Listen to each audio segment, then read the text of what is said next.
Il y a des aventures comme celle-ci qui prennent leur source dans l'enfance. J'avais 8 ans lorsque, en mars 1978, à quelques kilomètres de chez moi, le super pétrolier Amoco Cadiz s'échouait en bordure des côtes bretonnes, imprégnant mes jeunes sens de démesure.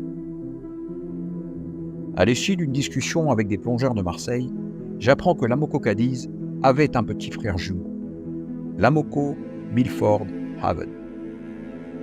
Ce pétrolier chypriote mouille à Gênes en 1991, chargé de 144 000 tonnes de brut. Lors d'un transfert illégal, une explosion de gaz provoque un incendie catastrophique. Une seconde explosion brise le Haven en 3 parties et emporte 5 membres d'équipage, dont le commandant. L'avant du navire coule sur place, 490 mètres de fond. Les 2 autres parties sombrent 3 jours plus tard pendant leur remorquage. La partie principale, longue de 240 mètres, repose à 2 km environ des côtes italiennes, au large de Gênes, par 85 mètres de fond. Elle constitue l'une des plus belles plongées au monde. Il n'en faudra pas plus pour motiver un petit groupe de 4 plongeurs du club de plongée du MUC, l'association multisport de Montpellier, à passer quelques jours dans le petit port d'Arenzano et aller découvrir ce qui est encore aujourd'hui la plus grande épave de Méditerranée.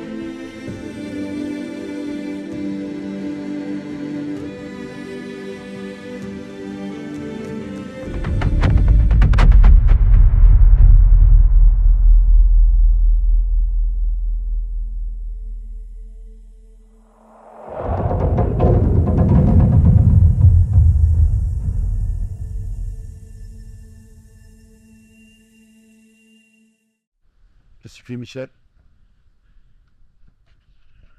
Michel, il prépare, mais il a pas dormi. Donc, il était tellement excité comme une puce qu'il sait plus ce qu'il fait. Il tripote tous les boutons.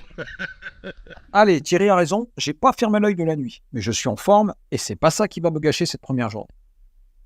L'objectif que nous nous fixons est une plongée de 100 minutes maximum qui ne dépasse pas les 50 minutes de palier.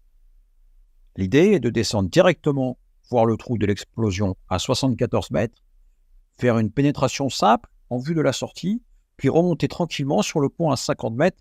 On fait le tour de la cheminée, puis on remonte pour faire le tour du pont de commandement à 40 mètres. Enfin, on terminera la plongée par la pénétration de la cabine de pilotage à 36 mètres. Comme l'épave est proche de la côte, il nous faut à peine 10 minutes pour nous rendre sur le lieu de l'épave. Et aussitôt arrivé, aussitôt à l'eau, et c'est avec mon binôme Thierry que j'entame cette première plongée. Nos 2 autres compagnons, Laure Marine et Michael, plongeront quant à eux de leur côté. La descente verticale de 35 mètres commence avec une visibilité moyenne.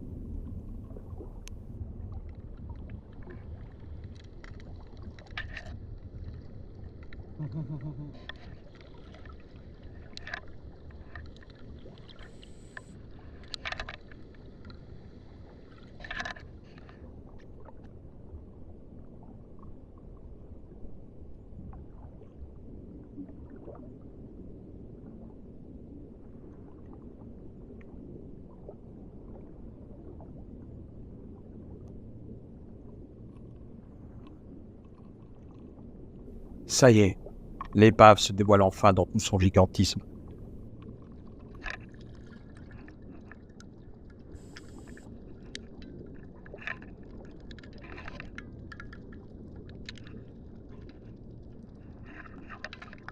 En dessous à 53 mètres se dévoile le pont de couverture.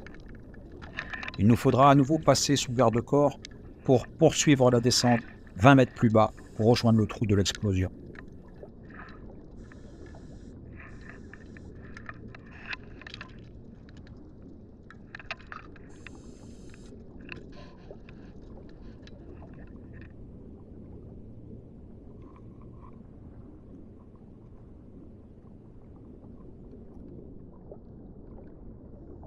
Le trou est là et nous ouvre sa gueule gargantuesque.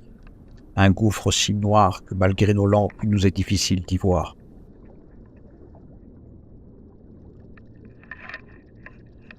Un escalier se dévoile néanmoins, dans cette pénombre de suie et matière brûlée. Pour respecter le plan de plongée, il nous faut déjà remonter pour limiter la durée des paliers. et nous l'empruntons donc pour rejoindre sans encombre le pont qui surplombe.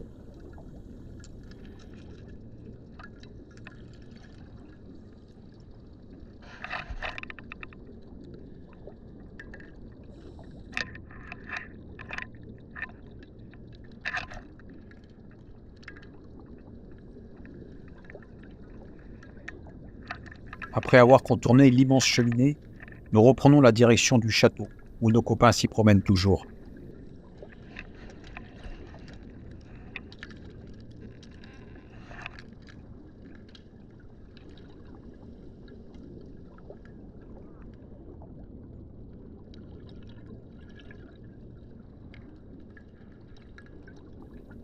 Quand soudain,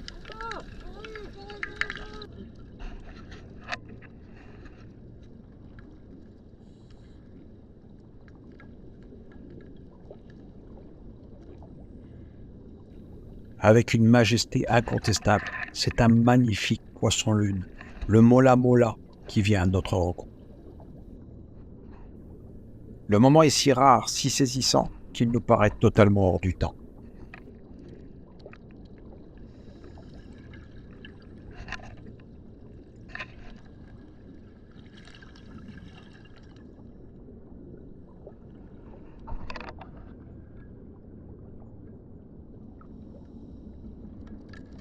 Cette première plongée se termine comme prévu par la cabine de pilotage, baignée d'une lumière bleue enivrante. Pas le temps de rêvasser néanmoins, car il nous faut désormais retrouver le fil qui nous remontera à nos différentes profondeurs de palier.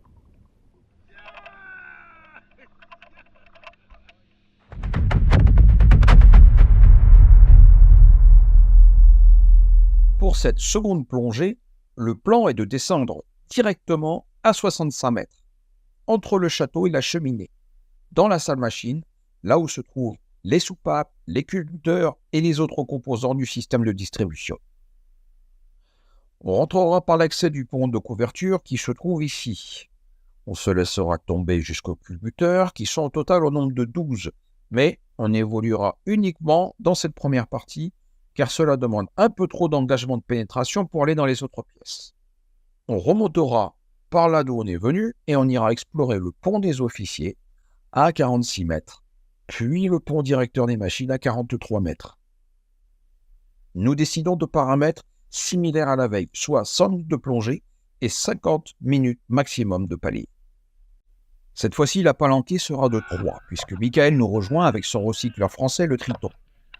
On le chambre un peu avec Thierry, car avec son système ventral un peu encombrant et une configuration peu optimisée pour l'occasion, ça risque de bien frotter aux entournures des portes. Allez, c'est parti pour une descente directe de 68 mètres. Pour l'occasion, on descendra par la ligne de cheminée qui nous permet une nouvelle fois de contempler sa taille démesurée. On ne s'y arrête pas et on poursuit notre chute vers l'entrée de la salle moteur à 50 mètres qui se dévoile sous nos pales. La pénombre se fait d'encre, malgré les particules en suspension qui se reflètent dans nos phares. Jusqu'à ce qu'un faisceau accroche soudain les structures désormais immobiles de cette mécanique disproportionnée.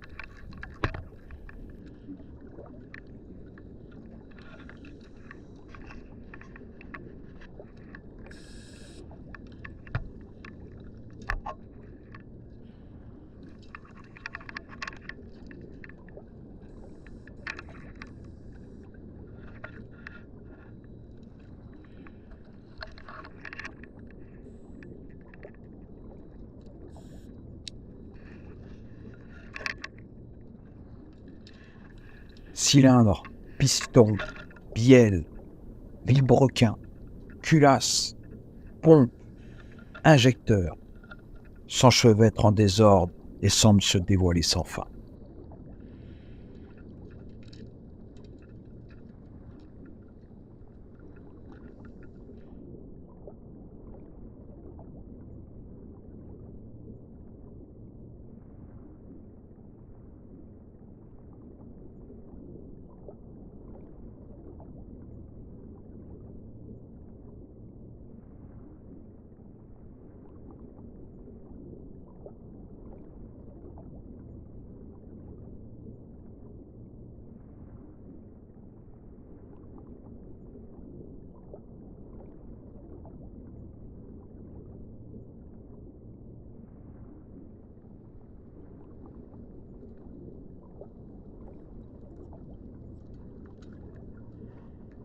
Face à tant d'immensité, et comme pour rompre ce silence alourdi par l'histoire, on laisse exprimer notre joie.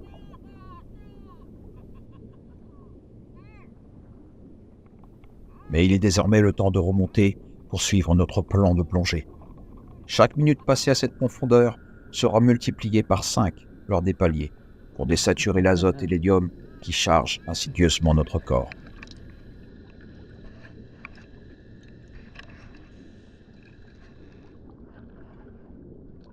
Nous voilà sur le pont des officiers, à 43 mètres environ.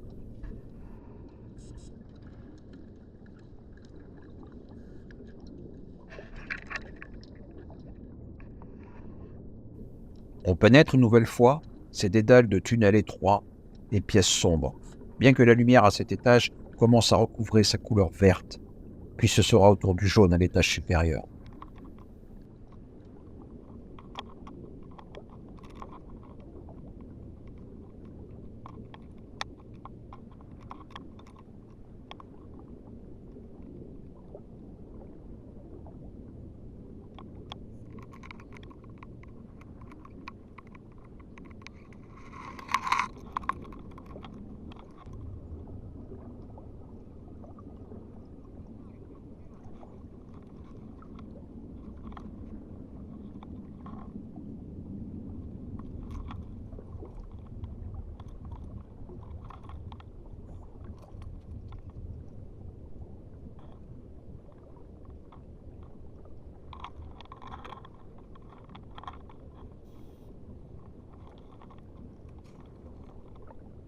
Dans toutes les pièces et couloirs du navire, si on y prend garde, on voit un plafond noir, profond. Malgré plus de 3 décennies passées, c'est toujours le fioul lourd et brut qui s'y trouve piégé. Je ne résiste pas à y plonger un doigt, comme pour me souvenir de celui que j'essuyais souvent, il y a bien longtemps, lorsque la Moco Cadiz se déversait sur les plages de Bretagne. À 40 mètres, sur le pont de commandement, on croise Laure Marine. Comme elle utilise de l'air et non du trimix, comme dans notre cas, elle ne peut descendre au-delà de cette profondeur des 40 mètres, pour des raisons techniques liées à son recycleur. Bon allez, il est temps de remonter dans le monde des hommes. La remontée nous prendra presque 1 heure avec les paliers. Thierry me fait les signes que son premier palier est à 19 mètres. Mais comme les paliers sont tous les 3 mètres, je le chambre un peu, car du coup ça devrait être plutôt 18 mètres. Un peu de narcos, Thierry ? Voilà, on y est à ces paliers, où il nous faudra rester à profondeur constante pendant le temps requis, calculé par nos ordinateurs de plongée. À l'issue, on remontera de 3 mètres et on renouvellera l'opération jusqu'à la surface pour être certain d'avoir désaturé tous les gaz. Il y a parfois beaucoup de monde sur cette ligne sur laquelle on s'accroche pour bien se stabiliser. On voit Laure Marine en dessous de nous, car bien qu'elle soit descendue qu'à 40 mètres, elle a les mêmes contraintes, même si elle y restera beaucoup moins longtemps.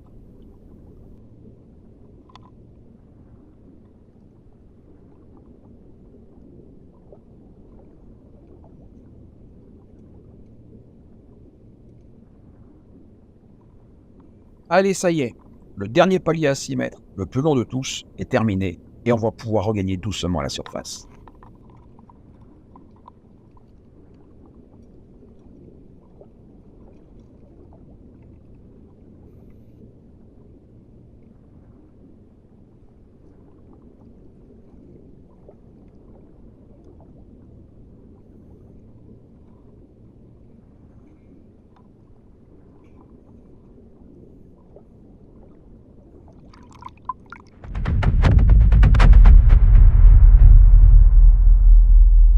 Le plan du 3e jour est une descente rapide à 75 mètres au niveau du trou de l'explosion afin de voir si la visibilité s'est améliorée pour explorer un petit peu plus l'endroit.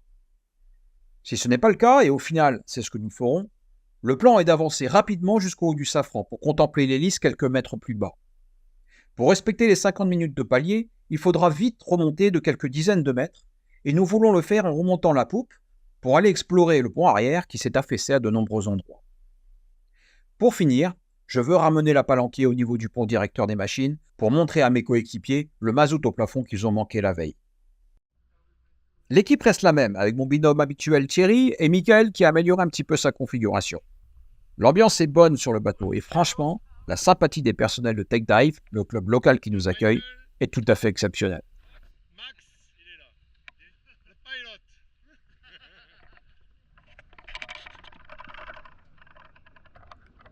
C'est reparti pour la descente, sur ce fil qui nous devient familier.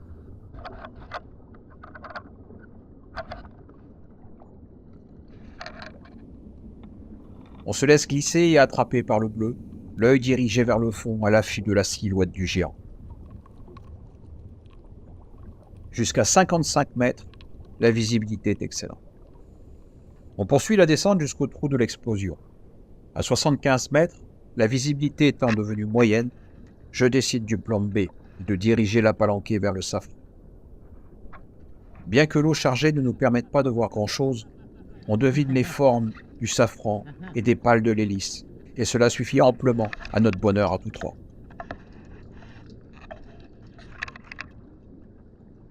Cette petite méduse accompagne un temps notre remontée vers la plage arrière défoncée.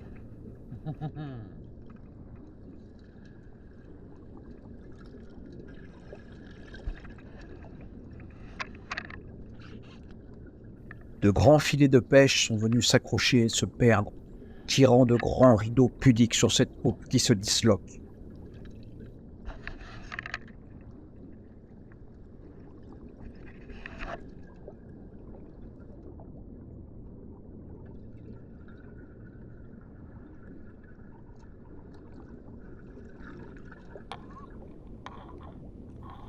Thierry me montre une nouvelle porte de pénétration de l'épave.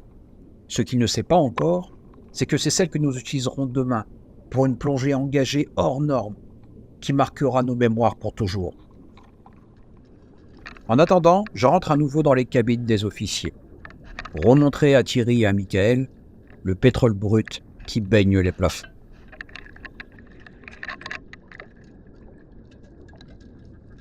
Cela conclut notre troisième plongée sur cette épave extraordinaire qui se dévoile docilement. On a l'impression de bien la connaître désormais, mais c'était sans compter ce dernier jour qui allait non seulement nous montrer que nous n'avions encore rien vu, mais que pour toucher le cœur de la belle, il allait falloir sérieusement le mériter. Pour ce dernier jour, Michael décide de plonger avec Laure Marine, et me voilà donc à nouveau avec Thierry. Nous décidons d'aller voir cette trappe de pénétration de l'épave que nous avons aperçue la veille au pied des grands filets de pêche. L'idée étant simplement d'y faire un tour curieux, sans engagement et en vue de la sortie, pour voir s'il est possible de découvrir à nouveau un endroit insolite et prendre quelques belles images. Le plan est donc de descendre directement le long du fil et rejoindre le pont arrière vers les 55 mètres. J'arrête là mon topo, car si c'est effectivement ce qu'il s'est passé au départ, ce le fut dans un contexte totalement inopiné. La plongée extraordinaire qui s'ensuivit illumine encore mes rêves aujourd'hui et oriente ma soif de découverte vers de nouvelles dimensions. Au cours de notre périple, nous rencontrons un passionné de l'épave, Sébastien. Ça fait des décennies qu'il vient sur ce site avec plus de 300 plongées d'exploration dans les entrailles du monstre. Il le connaît par cœur et nombreux sont ceux qui aimeraient l'accompagner sur une plongée, mais la liste d'attente est longue. Ce jour-là, il prévoit une plongée de pénétration engagée qui consiste à rentrer dans l'épave justement par cette entrée que nous avions repérée avec Thierry, traverser un premier niveau avec des chaudières, descendre au niveau des culbuteurs que nous avions entrevus le deuxième jour, poursuivre la descente jusqu'au niveau de l'arc propulseur à 77 mètres, en le traversant jusqu'à l'hélice pour voir les arbres à cames et les chaînes de distribution. Revenir ensuite par le même chemin pour remonter dans un atelier où les outils sont encore pendus au râtelier. Poursuivre au niveau supérieur par des magasins de pièces détachées stockés dans 10 barils coupés en deux. Puis parcourir encore quelques pièces exiguës pour trouver l'entrée dans le château vers les 55 mètres. Je passe la suite qui est tout aussi extraordinaire et qui consiste à remonter les 6 ponts jusqu'à trouver enfin la surface vers les 35 mètres. Alors qu'on arrive sur site, l'ordinateur de plongée du binôme de Sébastien tombe en panne. Comme il ne peut plonger seul et que toutes les palanquées sont déjà constituées, le coup de chance tombe et il demande à Thierry et moi si nous souhaitons l'accompagner. Bien sûr qu'on a sauté sur l'occasion. Après une descente rapide et avoir déposé à l'extérieur l'une de nos bouteilles de gaz, car beaucoup trop encombrante pour ce parcours, nous nous engageons à la suite de Sébastien dans un dédale de couloirs, d'échelles, d'ascenseurs, de trous les plus exigus les uns que les autres, dans lesquels il nous faudra nous contorsionner pour pouvoir passer. Entre le rythme soutenu, la visibilité parfois nulle derrière Thierry qui soulève les sédiments derrière ses palmes, et la difficulté à passer certains obstacles, par 2 fois je perds mes coéquipiers, me retrouvant seul dans cette immensité de métal, d'un silence assourdissant. Ne pas bouger, attendre sur place qu'on vienne me rechercher, telle était la consigne. L'endroit est réellement envoûtant, et nous sommes plus écrasés par le poids de l'histoire de ce navire qu'on découvre que par cette masse qui nous surplombe. Après 45 minutes passées dans l'épave à crapahuter dans tous les sens, nous revoyons la lumière du jour, l'esprit toujours embrumé par ce moment chargé et extraordinaire. Il nous faudra 1h30 de palier avant de rejoindre la surface, après 2h25 d'immersion. On voit bien en regards envieux de ceux qui nous attendent sur le bateau que c'est un moment particulier et privilégié que nous venons de vivre.